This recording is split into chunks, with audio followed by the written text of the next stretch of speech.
So my name's Rachael Depauw, and I'm a potter here in New Orleans. I'm originally from St. Louis, Missouri, but I came down to go to school at Tulane when I was about 18 and just never left.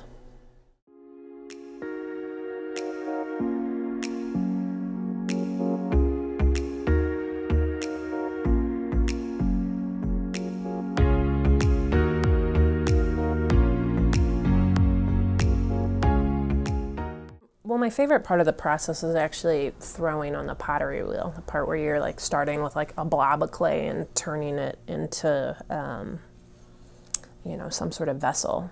I think that transformation is really, I mean, that's what attracted me to pottery in the first place, that process. And it's such a, I don't know, it's such a challenging skill. There's something about the challenge of it that I really, I don't know, maybe I just like pain and suffering.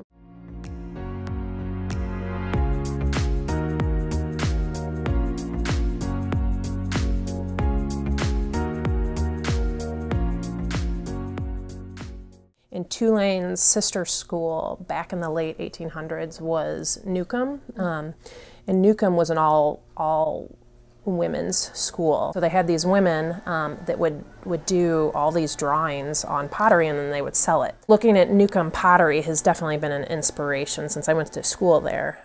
Looking at arts and crafts imagery, Art Nouveau, I love Macintosh, just a lot of repetition and pattern and I don't know, botanicals.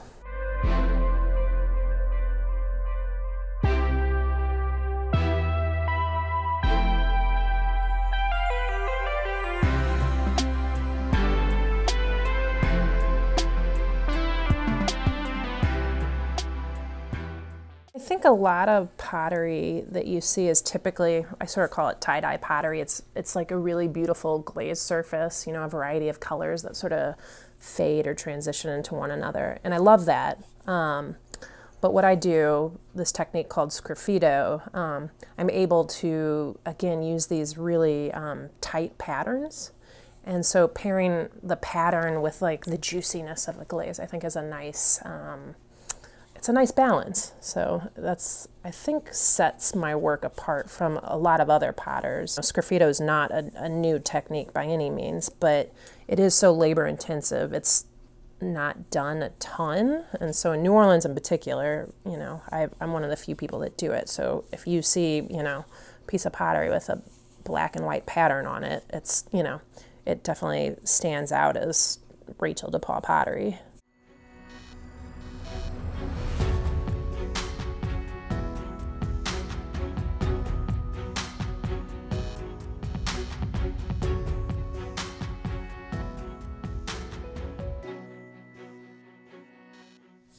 I guess the sgraffito, again, like it was just a way of, like I knew I wanted to connect my process to Newcomb pottery somehow. I knew there would be a market for that, and I liked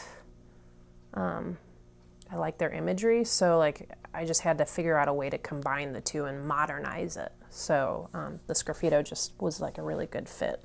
There's a variety of places around town now that you can take classes or rent studio space.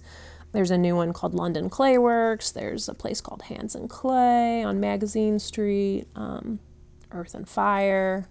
I have a couple people that rent studio space for me here, and those are people that mainly just need kiln space. Like they know what they're doing already. They just need the facilities.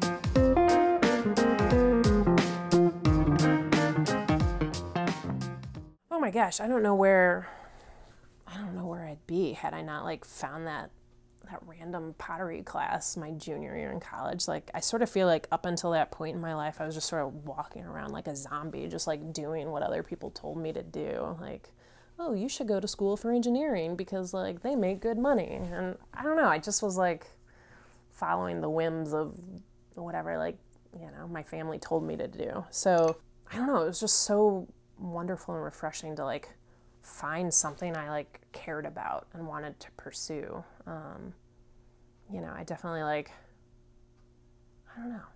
I like don't even, I had no idea who I was. And it seems silly to be like, oh, like playing with clay, like you discovered yourself, but I did. And it like has defined the rest of my life.